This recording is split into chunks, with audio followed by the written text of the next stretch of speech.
Salute Bharat. നമ്മളോടൊപ്പം മുതിർന്ന മാധ്യമപ്രവർത്തകൻ ഹരികുമാറാണ്. സാർ, സ്വാഗതം. നമസ്തേ സാർ, ഓപ്പറേഷൻ സിന്ദൂറിൻ്റെ സമയത്ത് രസകരമായ ചില സംഗതികൾ വന്നിരുന്നു. പാകിസ്ഥാൻ ചൈനയുടെ കയ്യിൽ നിന്ന് വാങ്ങിവെച്ച കുറേ ആയുധങ്ങളൊക്കെ ചിലതൊക്കെ എടുത്ത് പ്രയോഗിച്ചു, പലതും ചീറ്റിപ്പോയി എന്നൊരു സംഗതി ഉണ്ടായിരുന്നു. രണ്ട് രാജ്യങ്ങൾ തമ്മിൽ അതിൻ്റെ പേരിൽ ചില ഒച്ചപ്പാടും ബഹളമൊക്കെ ഉണ്ടായി. അതേസമയത്ത് തന്നെ ഇന്ത്യയുടെ ആയുധങ്ങളെക്കുറിച്ച് അല്ലെങ്കിൽ ഇന്ത്യയുടെ ആയുധ നിർമ്മിതിയെക്കുറിച്ച് വലിയ ലോകരാജ്യങ്ങൾക്കിടയിൽ തന്നെ വലിയ മതിപ്പും സ്വീകാര്യത ഉണ്ടാകുന്നതാണ് നമ്മൾ കണ്ടത്. എന്താണ് സാർ അതിൻ്റെ കൂടുതൽ ഇപ്പോഴത്തെ പുതിയ വിവരം എന്താണ്? എൻ്റെ ഓപ്പറേഷൻ സിന്ദൂറിന്റെ സമയത്താണ് ലോകം ഇന്ത്യ സ്വന്തമായിട്ട് നിർമ്മിച്ച ആയുധങ്ങളുടെ ഗുണമേന്മ തിരിച്ചറിയുന്നതും അത്ഭുതപ്പെടുന്നതും. അതുപോലെ തന്നെ ചൈനീസ് വ്യോമ പ്രതിരോധ സംവിധാനങ്ങൾ, അതായത് HQ-19, HQ-9 തുടങ്ങിയ വ്യോമ പ്രതിരോധ അല്ലെങ്കിൽ മിസൈൽ പ്രതിരോധ സംവിധാനങ്ങൾ അമ്പെ പരാജയപ്പെട്ടതും ഈ ഓപ്പറേഷൻ സിന്ദൂറിലെ മറ്റൊരു പാഠമായിട്ട്, തിരിച്ചറിവായിട്ട് ലോകം ഇന്ന് കാണുന്നത്. ഓപ്പറേഷൻ സിന്ദൂറിന് ശേഷം ബ്രഹ്മോസ് മിസൈലിന് വേണ്ടി ലോകരാജ്യങ്ങളുടെ ഒരു തിക്കും തിരക്കും കാണുമ്പോൾ തീർച്ചയായിട്ടും നമുക്ക് അഭിമാനിക്കാവുന്നതാണ്. പക്ഷെ അവിടെ മറ്റൊരു വിഷയമുണ്ട്. ബ്രഹ്മോസ് മിസൈൽ പൂർണ്ണമായിട്ടും ഇന്ത്യൻ ടെക്നോളജി ഉപയോഗിച്ച് നിർമ്മിച്ചതല്ല, റഷ്യയുമായിട്ടുള്ള ഒരു സംയുക്ത സംരംഭമാണ്. എന്നാൽ ഇന്ത്യ തദ്ദേശീയമായി വികസിപ്പിച്ചെടുത്ത ആയുധങ്ങൾക്കും ഇന്ന് വലിയ ഡിമാൻഡാണ്. അതിന്റെ ഒരു തെളിവ് ഈ കഴിഞ്ഞ ദിവസം പുറത്തു വന്നു. ഇന്ത്യയുടെ വ്യോമ പ്രതിരോധ സംവിധാനമാണ് ആകാശ് മിസൈൽ സിസ്റ്റം. ആ Akash missile system Akash 1S എന്ന പഴയ, അതായത് കുറച്ച് വർഷങ്ങൾക്ക് മുമ്പാണത്, 2000 വർഷം എന്ന് പറഞ്ഞാൽ 2022-ലോ 2023-ലോ ആണ് അത് പൂർണ്ണമായിട്ട് ഓപ്പറേഷണലൈസ് ചെയ്യപ്പെട്ടത്. ആ മിസൈൽ പ്രതിരോധ സംവിധാനത്തെ യൂറോപ്യൻ രാജ്യമായ അർമീനിയ വലിയ പ്രശംസ കൊണ്ട് പൊതിഞ്ഞിരിക്കുകയാണ്.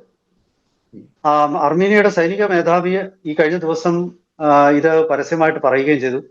അദ്ദേഹം പറഞ്ഞത് അർമീനിയ വ്യത്യസ്തമായ ആ രാജ്യത്തിന്റെ വിവിധ സ്ഥലങ്ങളിൽ ഈ വ്യോമ പ്രതിരോധ സംവിധാനം അവരുടെ സൈനിക അഭ്യാസ പ്രകടനങ്ങളുടെ ഭാഗമായിട്ട് അത് പരീക്ഷിച്ചിട്ട് അത് പൂർണ്ണ വിജയമായിരുന്നു. ഏത് കാലാവസ്ഥയിൽ.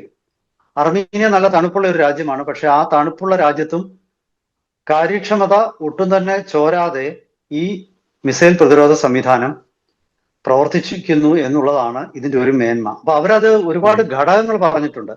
അതിലേക്ക് നമുക്ക് ഓരോന്നായിട്ട് നമുക്ക് ഒന്ന് പരിശോധിക്കാം. ഈ ആകാശ് മിസൈൽ സിസ്റ്റം, ഞാൻ ആദ്യം പറഞ്ഞ പോലെ ആകാശ് 1S ആണ് അവരുടെ കൈവശമുള്ളത്. ആകാശിന്റെ പുതിയ വെർഷൻ ഇപ്പോൾ ഇറങ്ങുകയാണ്, Akash NG, Akash next generation. അത് ഈ വരുന്ന ദിവസങ്ങളിലൊക്കെ തന്നെ ഉണ്ടാകും. അർമീനിയ അതിൽ വലിയ താല്പര്യം പ്രകടിപ്പിച്ചിട്ടുണ്ട്.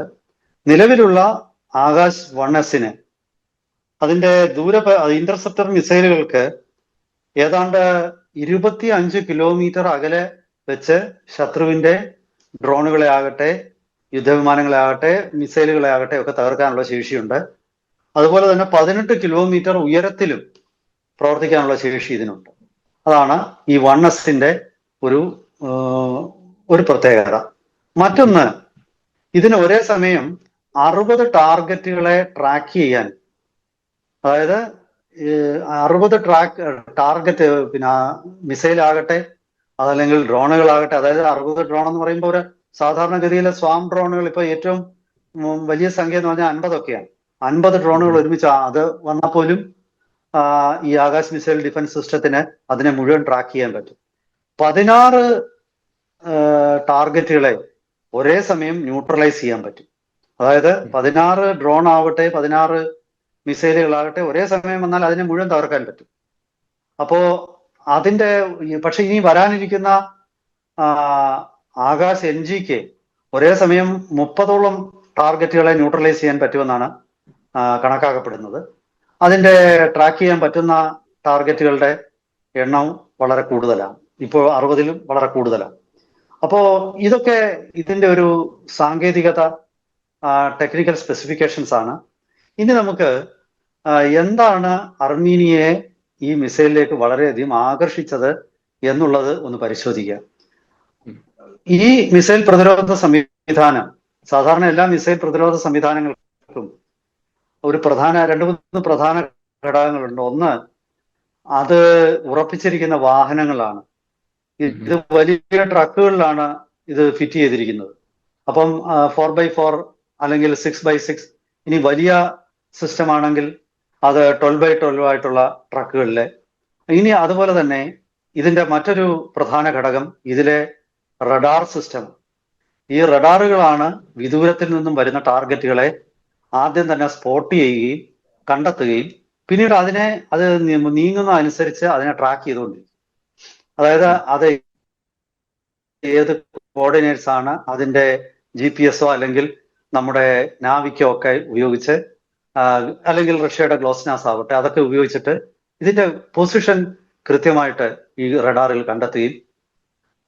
മൂന്നാമത്തെ ഘടകം fire control system. Fire control എന്നത് തീ അണയ്ക്കുന്നതല്ല, പകരം വെടിവെക്കുന്ന അല്ലെങ്കിൽ മിസൈൽ അയക്കുന്ന, അതിനാണ് ഫയറിംഗ് എന്ന ഉദ്ദേശിക്കുന്നത്. അങ്ങനെ മിസൈൽ ഫയർ ചെയ്യുന്ന സിസ്റ്റത്തിന് ഈ ഇൻഫർമേഷൻ, റഡാറിൽ നിന്നുള്ള ഇൻഫർമേഷൻ ഇതിന്റെ കമ്മ്യൂണിക്കേഷൻ സിസ്റ്റം കൈമാറുകയും സമയം കളയാതെ ഇതിൽ നിന്നും ഒരു മിസൈൽ അയച്ച് ടാർഗറ്റിനെ തകർക്കുകയും ചെയ്യുകയാണ്. അങ്ങനെയാണ് ഇതിന്റെ പ്രവർത്തനം. അപ്പോൾ ഇതിന്റെ ഓരോ ഘടകങ്ങളും വളരെ കൃത്യതയോടുകൂടി പ്രവർത്തിക്കുന്നു എന്നാണ് അർമീനിയ പറയുന്നത്. ഇതിന്റെ മൊബിലിറ്റി അവരെ വളരെയധികം ആകർഷിച്ച ഒരു വസ്തുതയാണ്. ഇതിനെക്കുറിച്ച് പറയുമ്പോൾ എങ്ങനെയാണ് ഇന്ത്യയിൽ നിന്നും ഈ ആകാശ് വാങ്ങിക്കാനുള്ള ഒരു സാഹചര്യത്തിലേക്ക് അവർ എത്തിച്ചേർന്നത് എന്നൂടെ ഞാൻ പറയാം. അപ്പൊ ഞാൻ പറഞ്ഞ മൊബിലിറ്റിയുടെ കാര്യം അവിടെ നമുക്ക് കുറച്ചുകൂടെ വിശദീകരിക്കാം. അതായത് ഒരു 3 വർഷത്തിന് 2.5 വർഷത്തിന് മുമ്പാണ് അസർബൈജാനും അർമീനിയയും തമ്മിൽ, രണ്ടും അയൽരാജ്യങ്ങളാണ്, യുദ്ധമുണ്ടായി. രണ്ടും കിഴക്കൻ യൂറോപ്യൻ രാജ്യങ്ങളാണ്. ഈ യുദ്ധം ഉണ്ടായപ്പോൾ എല്ലാവരും വിചാരിച്ചത് അർമീനിയ നിസ്സാരമായിട്ട് ജയിക്കുമെന്നാണ്. കാരണം അർമീനിയക്കാണ് കൂടുതൽ ആയുധശേഷിയും ഒക്കെ ഉള്ളത്. പക്ഷേ പ്രതീക്ഷകളെയൊക്കെ അട്ടിമറിച്ചുകൊണ്ട് അസർബൈജാൻ ഈ യുദ്ധത്തിൽ അർമീനിയക്ക് വലിയ ബുദ്ധിമുട്ടുകൾ ഉണ്ടാക്കി. അർമീനിയയുടെ ഏതാണ്ട് 150 ടാങ്കുകൾ ഈ യുദ്ധത്തിൽ അവർക്ക് നഷ്ടപ്പെട്ടു. അതുകൂടാതെ അർമീനിയയുടെ കുറെ സ്ഥലം അസർബൈജാൻ പിടിച്ചെടുക്കുകയും ചെയ്തു. അർമീനിയയുടെ കൈവശം ഉണ്ടായിരുന്ന എല്ലാം പഴയ റഷ്യൻ ആയുധങ്ങളാണ്. അതിന്റെ ഒരു നിഷ്ഫലത ഈ യുദ്ധത്തിൽ എല്ലാവർക്കും ബോധ്യപ്പെട്ടു. തുടർന്നാണ് അർമീനിയ സൈന്യത്തിന്റെ ആയുധങ്ങളുടെ അപ്ഗ്രഡേഷൻ, ആധുനികവൽക്കരണമൊക്കെ ലക്ഷ്യമിട്ട് ഇറങ്ങിയത്. പക്ഷെ അവർക്ക് പരിമിതിയുണ്ട്. അവർ വലിയ ധനശേഷിയുള്ള രാജ്യമൊന്നുമല്ല.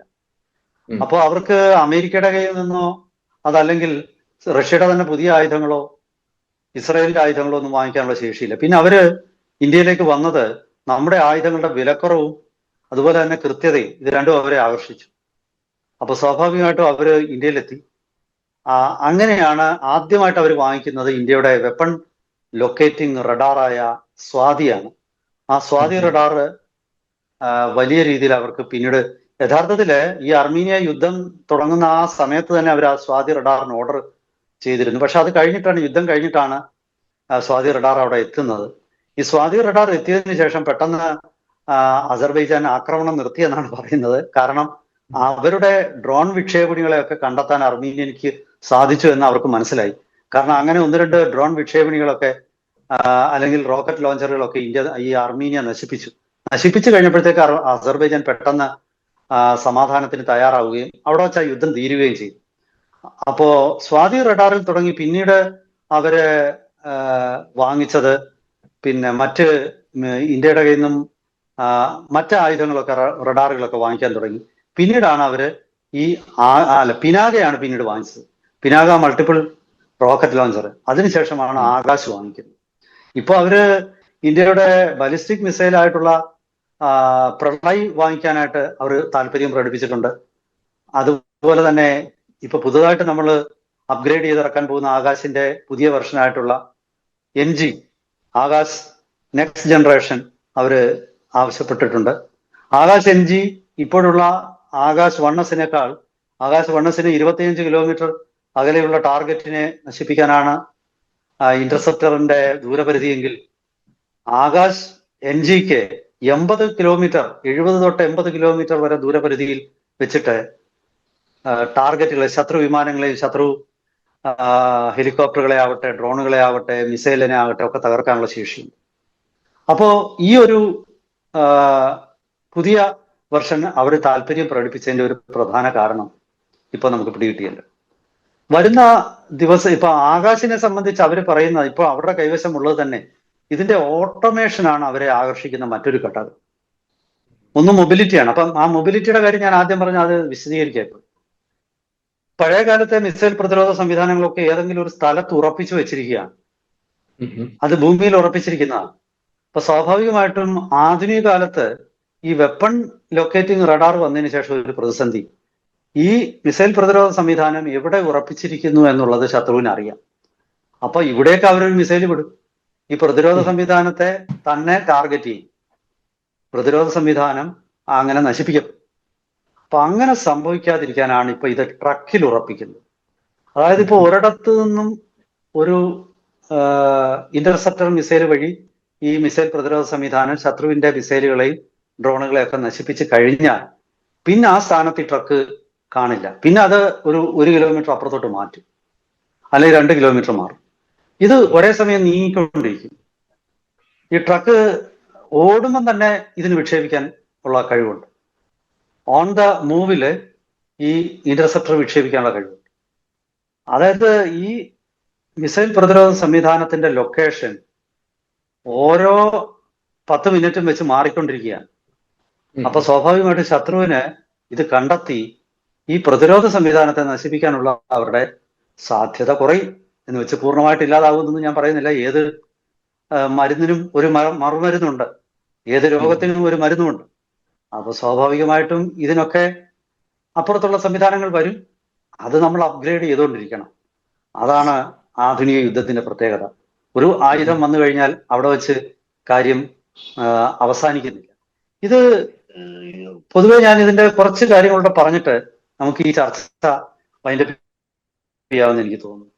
അതായത് ഈ പിന്നെ ഏത് കാലാവസ്ഥയിലും ഒരേപോലെ കാര്യക്ഷമതയോടെ പ്രവർത്തിക്കുന്ന ഒരു സംവിധാനമാണ് ആകാശ്. കാരണം നമ്മൾ ഇത് നിർമ്മിക്കുമ്പോൾ രാജസ്ഥാൻ മരുഭൂമിയിലെ 50-55 ഡിഗ്രി വരെയുള്ള കാലാവസ്ഥയിലും ലഡാക്ക് അല്ലെ ഹിമാലയൻ താഴ്വര, ഹിമാചൽ പ്രദേശിന്റെ താഴ്വരകളിലും ഒക്കെ കൊണ്ടുപോയിട്ട് -15 to 20 ഡിഗ്രി വരെയുള്ള ടെമ്പറേച്ചറിലും ഒട്ടും കാര്യക്ഷമത നഷ്ടപ്പെടാതെ പ്രവർത്തിക്കുന്ന ഒരു സംവിധാനമാണ്.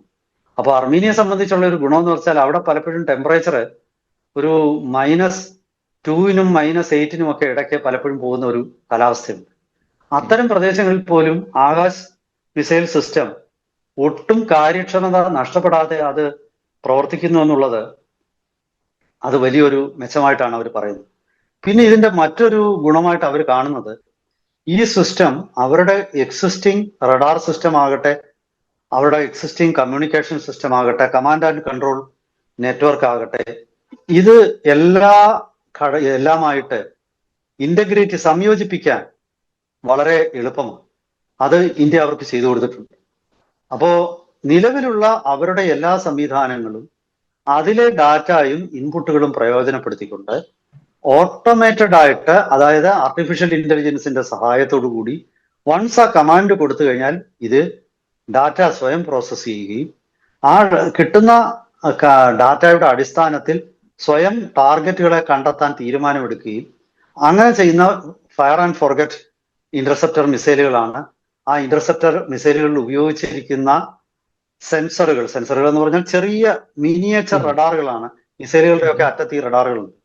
അപ്പോ ഇതൊക്കെ തന്നെ ഈ മൊത്തം സിസ്റ്റത്തിന്റെ ഭാഗമായിട്ട് നിന്നുകൊണ്ട് വളരെ കൃത്യതയോടുകൂടി ശത്രു ടാർഗറ്റുകളെ ഇല്ലാതാക്കാനുള്ള ശേഷിയുള്ള ഒരു സംവിധാനം എന്നുള്ള നിലയ്ക്ക് അവരെ സംബന്ധിച്ചിടത്തോളം അവർക്കിത് വലിയ ഒരു മെച്ചം ആയിട്ട് തോന്നി. അവർ പൂർണ്ണ സംതൃപ്തരാണ്. ഇന്ത്യയുടെ എല്ലാ തരം ആയുധങ്ങളിലും നമ്മളിപ്പോൾ ഇവിടെ ആകാശിന്റെ ഒരു പ്രത്യേകതകളും ആകാശിനെ കുറിച്ച് പറഞ്ഞ അഭിപ്രായവും മാത്രമാണ് ചർച്ച ചെയ്തത്. പിനാകയും അതുപോലെ തന്നെ സ്വാതി റഡാറും ഉൾപ്പെടെയുള്ള എല്ലാ ആയുധ സംവിധാനങ്ങളും, അതുപോലെ തന്നെ ഇപ്പോഴവര് വാങ്ങിക്കാൻ പോകുന്ന പ്രളയ് ബാലിസ്റ്റിക് മിസൈലും ഒക്കെ തന്നെ തീർച്ചയായിട്ടും അന്താരാഷ്ട്ര തലത്തിൽ ഇന്ന് എല്ലാത്തിനും വലിയ പ്രശംസ നേടുന്നുണ്ട്. വില തുച്ഛം ഗുണം മെച്ചം എന്നുള്ള ഒരു പഴയ ഒരു സ്ലോഗനാണ്. എന്തായാലും ശരി, ഇന്ത്യയുടെ ഇതായിരിക്കും വരും ദിവസങ്ങൾ. ഇന്ത്യയുടെ ആയുധ കയറ്റുമതി ഒരു കാര്യം കൂടി ചോദിച്ചിട്ട് നമുക്ക് അവസാനിപ്പിക്കാൻ തോന്നുന്നു. കാര്യം ഈ ഞാൻ തുടക്കത്തിൽ പറഞ്ഞ പോലെ ഓപ്പറേഷൻ സിന്ദൂർ സമയത്ത് പാകിസ്ഥാനും ചൈനയുമായിട്ടുള്ള ആ വാഗ്വാദത്തിനിടയിൽ ചൈന പറഞ്ഞൊരു സംഗതി, ഞങ്ങൾ നിങ്ങൾക്ക് ആയുധം തന്നു ശരിയാണ്, പക്ഷേ അത് മര്യാദക്ക് ഉപയോഗിക്കാൻ അറിയാവുന്നവർ നിങ്ങളുടെ കൂട്ടത്തിലില്ല, അത് മര്യാദക്ക് അതിൻ്റെ ട്രയലുകൾ നടത്താതെയാണ് നിങ്ങൾ ഉപയോഗിച്ചുകൊണ്ട് പറ്റിയ പറ്റാണ്.